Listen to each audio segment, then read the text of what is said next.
What's the meaning of Alfred Munnings?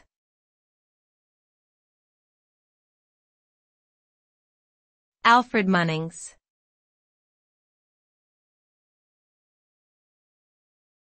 Alfred Munnings.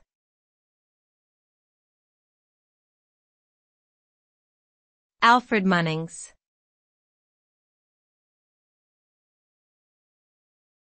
Alfred Munnings.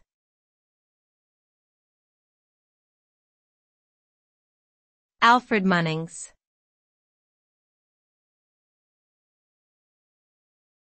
Alfred Munnings was a British artist who specialized in painting horses and rural scenes.